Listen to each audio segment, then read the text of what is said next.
Hey guys, welcome back to Relearn Japanese, and you're here because you forgot your Japanese and need to learn it again.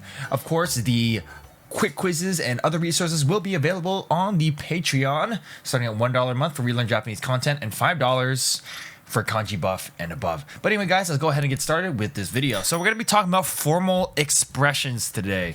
Nothing more to say. So do you remember that Japanese has 3 different languages, right? So we had the formal, we have the semi-formal, and then we have the casual. So formal will be like you have the honorific language, and then you have the humble language, which one where you're talking to someone above, and then one where you're putting yourself down. And then we have semi-formal, which I just call semi-formal. It's not actually called semi-formal, but we just call it must form, des form, just regular, talking to senpai or talking to someone you never met before. And then you have casual, which is sup, like what's up, bro, right? So today we'll focus on the formal part, and notice that it's not quite too formal, but it's more of just like a detached, official language, neutral kind of thing going on here. So you'll see it in like text, speeches, and signs and stuff like that. So we have deru. So this is basically the formal version of desu, which is the formal version of da, which des is the shortened version of de gozaimasu, right? So gozaimasu meaning exist, and then de is just kind of the state of being thing that attaches to that, right? So all of these mean the state of being or the be verb, right? Be doshi or whatever, right? So dearu kind of throws away the informality and the formality, so it becomes kind of this in between of both, and it turns into a neutral, official sounding verb. So, which is why you'll find it in neutral contexts, such as speeches, texts, and like PowerPoint slides or something like that, right?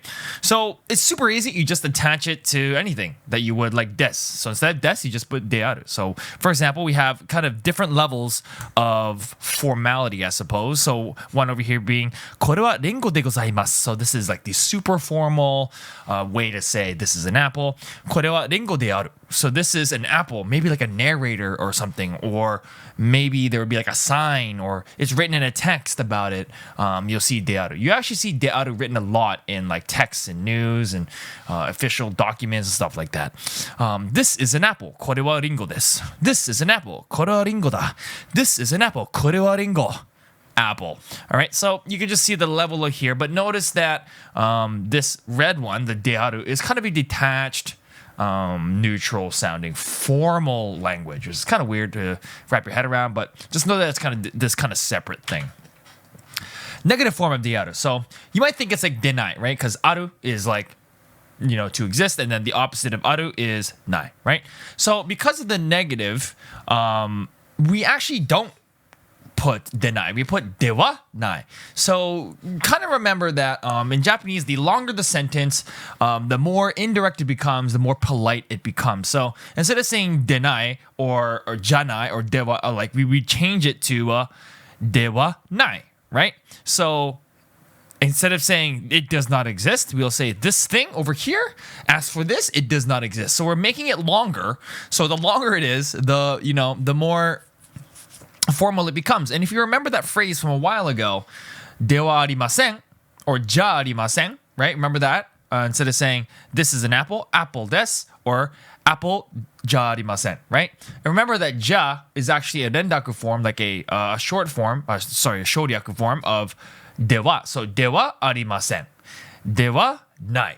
So that's basically what it is. It's like saying dewa arimasen or ja arimasen, but turning it to dewa nai. And actually, in most contexts that I've heard, I've never actually hear people say arimasen, like ja arimasen.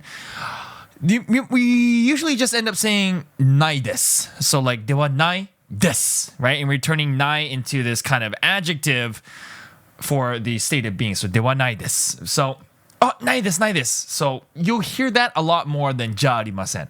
So just think of this as more of a official sounding neutral way of saying ja arimasen, because ja arimasen, like using arimasen, is kind of a very strong way to decline something or deny something. So dewa nai is kind of like even just the way it sounds, dewa nai, so dewa nai desu. So it feels more softer. If I wanted to say it sounds a lot softer than saying dewa arimasen. So arimasen is very direct in that kind of sense. So you kind of see this more often. like in the sentence or use in neutral situation, like talking to someone you just met who doesn't really want to forcibly state his opinion but still wants to say no, right? So そういうことじゃない、そういうことじゃありません or そういうことではない. So that's just by like the way it sounds and the intonation that people will say it in sounds a lot softer, a lot more neutral than kind of the stronger じゃない or じゃありません. That's kind of why it's used in text and official situations, because you don't want to attach your personality to, you know, official documents such as that. So 言語は簡単にマスターできることはできることはない. I would have said はない. That's usually what I would say, but we want to change it into a more official kind of sound. So 言語は簡単にマスターできることではない. Right? So that's why the longer it becomes, the more official and detached it becomes from the person. So we're moving to relative clauses. So remember relative clauses? So instead of changing one single word, you modify the entire sentence. So or idea. So we have, remember how te form helped you kind of make sequential sentences. So we had, you know, oh no, hashite kairu. So I ran and went home, or something like, or terebi o mite nemashita. So I watched TV and went to bed in that timeline, right? So instead of using the te form, in official forms, we would call it, we use the stem form. The stem form of a verb, or changing the existing verb into a oru, with the humble form, which we'll get to in a minute. So, for example, 会社のデータを使用し、彼の行方を調べることができました.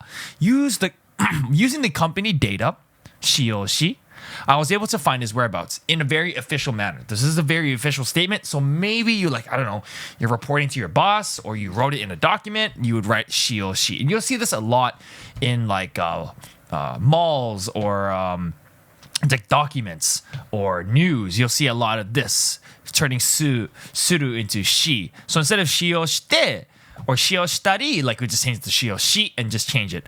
Or azukari or wasuretari. Like you wouldn't use that. You'd be like wasure or what was the other one? I forget. Or tabe, or instead of taberu or tabetari or tabete, it'd be tabe. Like there's a lot of verbs that you'll see that just get cut off at the stem, and that means it's a part of like an official document or something like that. So iru also becomes oru.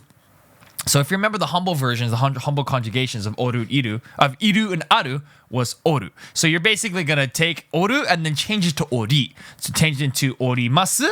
No, we're changing it to ori, and that becomes the stem form of a, you know, bidoshi, right? So for example, 封筒には写真が枚数入っており、手紙も入ってました.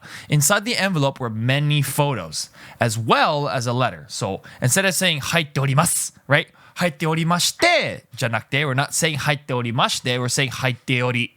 So that makes it into this official kind of language, and then you add the next verb or whatever. 手紙も入ってました or whatever you need to do. Just know that this ori, it comes from oru, which turns into orimasu, which turns into ori, right? Same thing with all the other verbs. 食べる, 食べます, 食べ. And that's basically it, right? So I just put like a casual version of this so you just kind of understand where it's coming from. So 封筒には写真が枚数入っていて手紙も入っていた. So inside the envelope were many photos. So we took this iru verb, right? From iru turns to ite, which we don't want to do ite, right? We want to change it to ori, right? So we want to go change iru to oru, and then put oru to orimasu, orimashite, and then take all that out and turn it to ori. And that's basically how that puzzle goes. If you don't want to remember that, just remember that oru becomes ori, and that's a lot easier. But that's basically it, guys. That's all we got for today. Relearn Japanese quiz will be on the Patreon as usual. And thank you guys for your support, and we'll see you guys in the next one. Goodbye.